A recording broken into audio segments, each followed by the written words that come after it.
What's up guys, it's Brad from Light Architect here. Today I'm going to be showing you how you can create a mini nuke style explosion inside of Blender 2.81 utilizing the Khaos add-on presets. Anyways guys, let's get started. I'm going to try to make this tutorial as quick and brief as possible, but let me know in the comments below if there's any confusion about creating your explosion and I'll be sure to respond. Anyways guys, here we are inside of Blender. The first step of course will be deleting everything in our scene. Now let's go ahead and make sure that the Cycles rendering engine is selected over here on the right side. And first we're going to add a basic ground plane to our scene, and we could add a normal one, but instead we're going to use one with collision properties that comes as a preset inside of the Khaos add-on.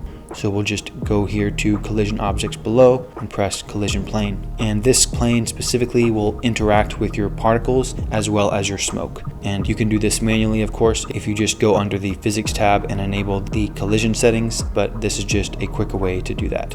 Alright, so now we are going to go ahead and add several particle systems to our explosion to create our blast. So we'll go to the Khaos tab here, and we're going to be using the dynamic smoke fire checkbox here to create our look. So let's go ahead and check that here. Then we'll go to our particle parameters here, and we will change a few of the settings here. We'll scale the particle amount by maybe 4 and make the particle start size at 1 and the end size at 0.5, and then the fuel start amount we'll put at maybe 3 and the fuel end amount at 2, and initial starting velocity we'll put at 0.4 and initial ending velocity we'll put at 0.25. These are some parameters you can experiment with. I found that some of these settings you have to experiment after you add your particle system to your scene, and you can of course change those inside of the particle setting panel on the right here once you've added the particle system through Khaos. Alright, so now we'll just go ahead and go up to our type of Khaos options here,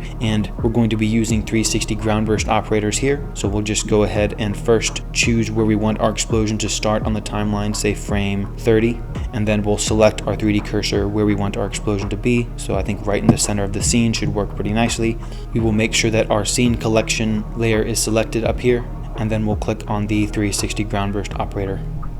And now as you can see, we have a particle system in our scene as well as a smoke domain, and it can be tricky to see the smoke domain right now, but if you go to the physics properties tab, you can deselect your view option here and it will show up as it should be. I'm not sure why it disappears when you select those. I would have thought it would have been the opposite, but this is just how the new Blender system is working.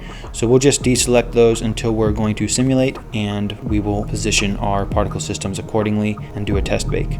So let's just go ahead and position this around our particle system here, and we will select our particle system and kind of bring it up. As you can see, this is what our particle system is doing right now. Pretty cool. It's like a upward blast type thing, but what we can do to change the way this blast looks is scale it on the z-axis. So we'll just do that, and now as you can see, we're blasting our particles more upward, which is kind of cool. You can change the scale of it. This is just kind of a quick way to adjust your explosion settings very quickly. This is kind of cool. I think we might go to the particle tab here and increase the number of the particles a bit, maybe to something like 950. That's going to add more fuel to the scene. Then we might increase the lifetime randomness a bit to give it a little bit more randomized look. Then we might also, let's see here, we'll change the end frame here to maybe something like 33 instead, so it'll be kind of a shorter blast like this. That's kind of cool. Now let's go ahead and add the dust wave part of our blast. So to do that, we'll go to the Khaos tab on the left side here. We'll deselect the dynamic smoke fire, and instead we'll select the dynamic smoke since we want this to be a dust wave. We don't want fire involved, although you could do that. That might be pretty cool as well. But now we'll just go to the frame in which our explosion is starting, 30-ish. And then we'll go ahead and select the 360 ground burst operator again. And now we'll just position this, and we'll scale this down on the z-axis to blast the particles sideways. And this is a kind of quick and easy way to create a dust wave inside of your scene, and creates a pretty cool look. And already we're having what you can imagine to be kind of a mini nuke style explosion. And this is pretty much the basic setup. Now pretty much it comes down to experimenting with different particle properties and adding different kind of particle blast to your scene. So one thing I might do here is select our main upward blast here, and we might press Shift D and duplicate it, and then make sure that our particle system is duplicated as well on the right side. And then we just might scale this in a different direction. We might kind of scale it up and give it a little more sideways look here, and just kind of build different parts of your blast. And this is just kind of your fuel system that you're gonna customize and put wherever you want it. So something like this is kind of cool.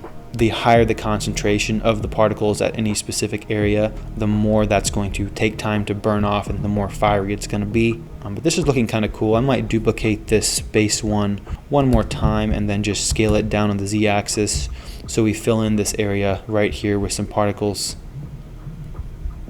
It's kind of cool. Maybe we'll decrease the lifetime of those particles a bit to 2, just so we kind of fill in that area there. And then again, this is kind of up to experimentation. You can play around a lot with these. That's looking pretty cool.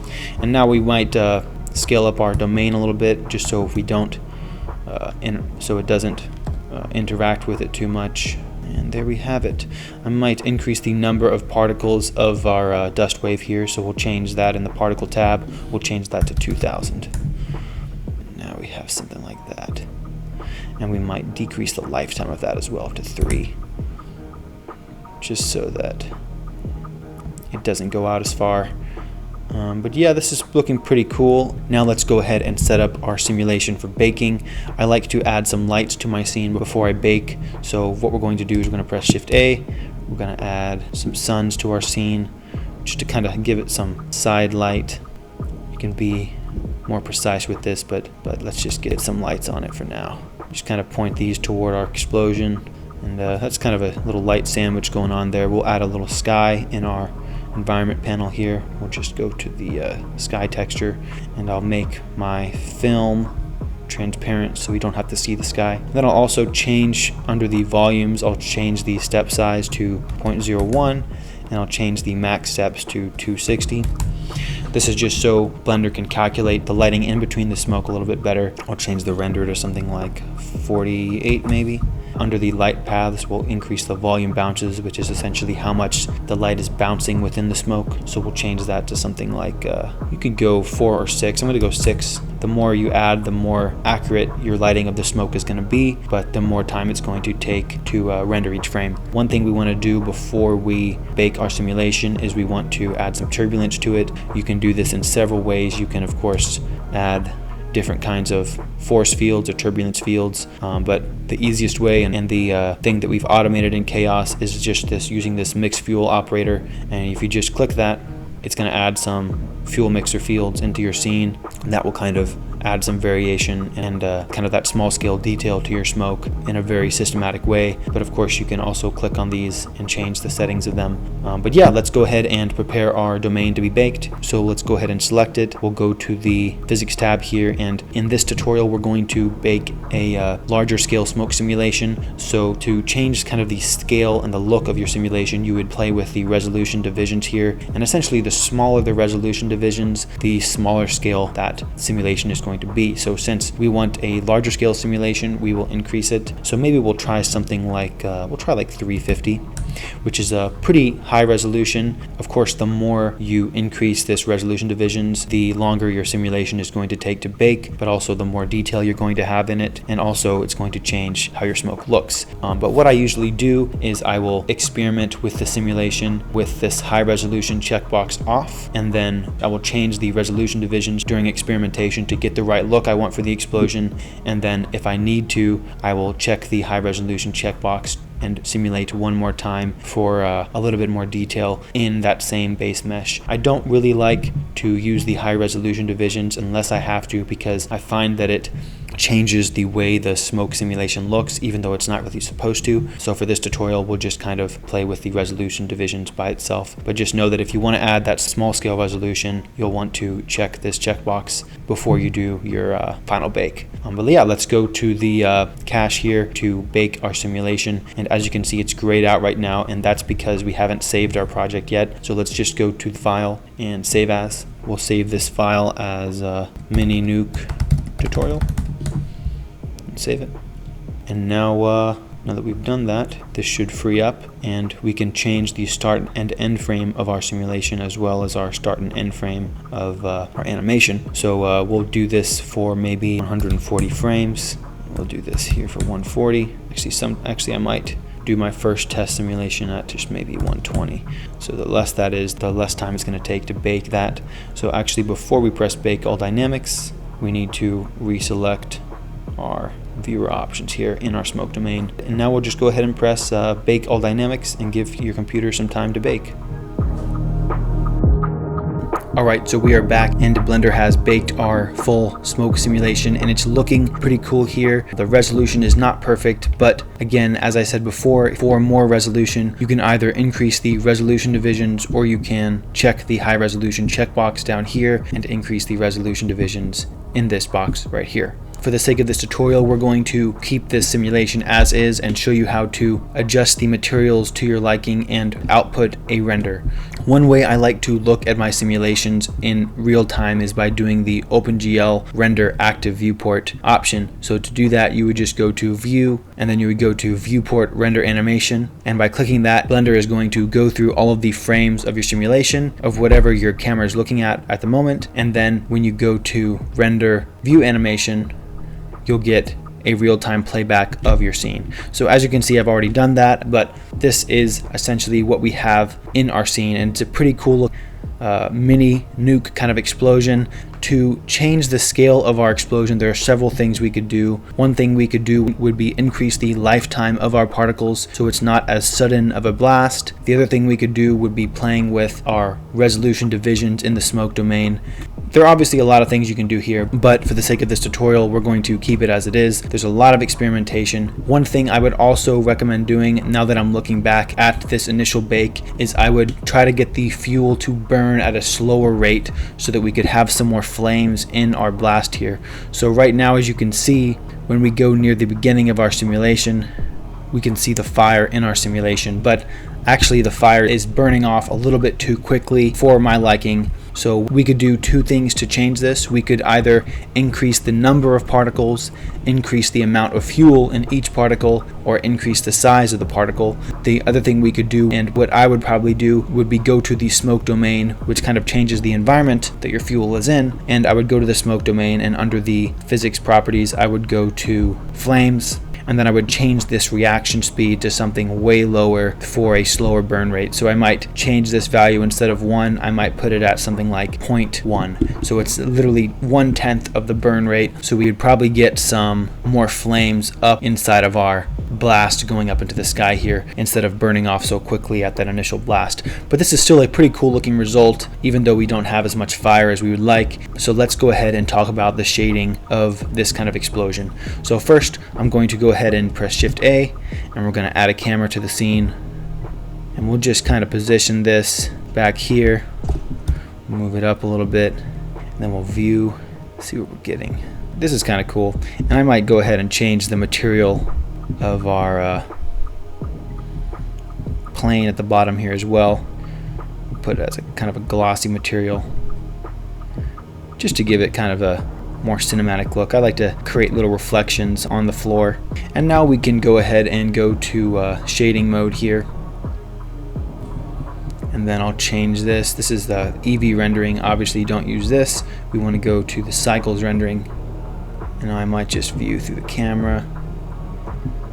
Now we can view our nuke and give it some material. So let's go ahead and select the smoke domain here, And as you can see, our material setup comes in here, and I'll go ahead and go through some of the settings here. First, we have right here the color of the smoke. So to change the color of the smoke, you would just choose your color here. Then one of the main values that I'm going to mess around with would be the density of the smoke here. So under this attribute tab, we have the value of the density.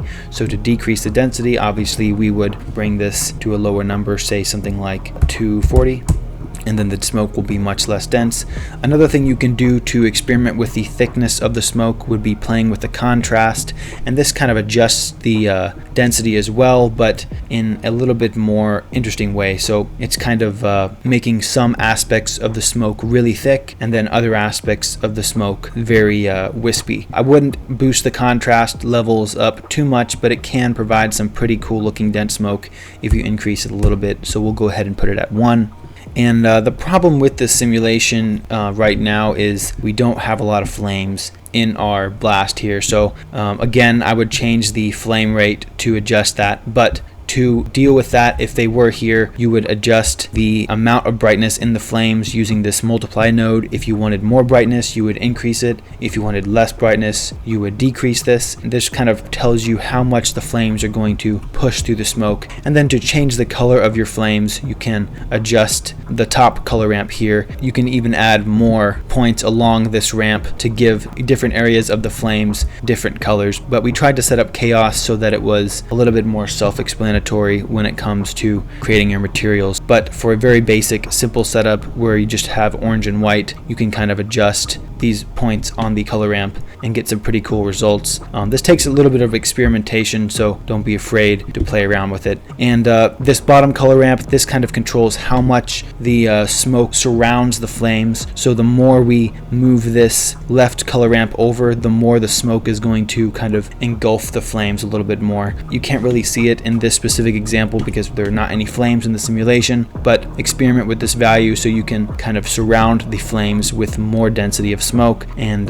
get some pretty cool looking results. One tip I usually recommend would be, as you decrease the density value of your smoke, I would also decrease the value of your flames. So we'll go ahead and just go to the beginning of the blast and see what our flames are looking like. Yeah, we'll try frame 32. So we'll go to the shading here, and as you can see, this is what our flames are looking like right now. And to give an example of what these color ramps do, we'll decrease the density of our smoke a little bit just to give an example. We'll put that at 100. As you can see, the density of the smoke around the flames changed a little bit. And then when we change this, we can put a little more white into the flames, make them a little bit more orangey, and then you can add points along the color ramp as well. And then this final piece right here, you can just surround the flames a little bit more with some smoke using the bottom color ramp. But I think where we have it as a preset is pretty nice, but just be sure to experiment with them because every simulation is different. Just to show you guys, I'll just increase the value of the flames here a bit to 1000, and as you can see, it brightens up the flames a little bit. You can also decrease it, put it at 100, and it's just barely there at this point, and the smoke starts to engulf it a little bit more. But this is kind of the general idea. I'll go ahead and put it at 500. And you can also play with the contrast of the flames, but I usually leave these alone. But yeah, I'm going to go ahead and put this at, say, 400. Again, since that was up a little bit, we'll also put this at 1000. But you can go ahead and play around with your material settings here. There's a lot of experimentation with your simulation, but this tutorial is getting long already, so let's go ahead and get started, and I'll show you how to output your render. So let's go ahead and select our camera. Make sure that you have the frame that you want. Now let's go to the camera settings here. I usually put my samples to be between 40 and 80 for smoke, but you can experiment with that as well. Under film, I usually leave this as transparent so I can composite a different background in my simulation. For output, I usually use the open EXR file format, so I'm going to go ahead and change that here. I always use RGBA so I can have an alpha channel, but of course that depends on how you're going to do your compositing. For this specific example, I'm going to do 1920 by 1080 at 100%. And yeah, that's pretty much it, guys. So what we're going to do, we're going to go ahead and choose a frame that we want to render. Something like this. We'll pull our camera back a little bit.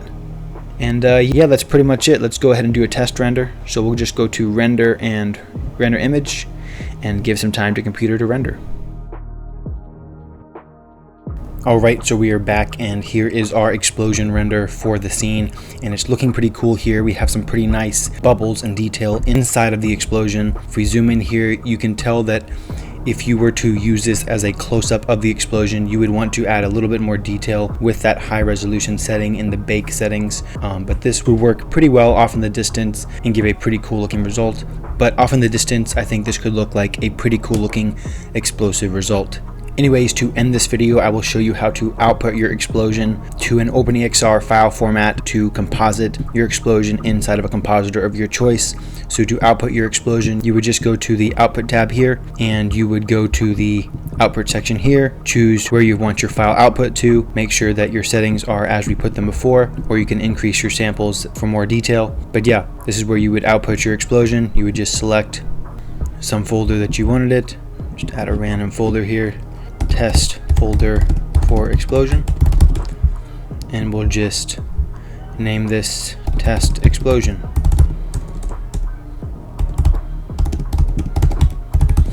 And then you press accept, and then when you press render and render animation, it will go through all of your frames from 1 to 140 and output your final animation in an OpenEXR file format to composite your final shot.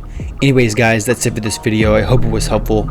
As always, feel free to leave any comments if you have any questions or suggestions in the comment section below, and I'll see you guys next time.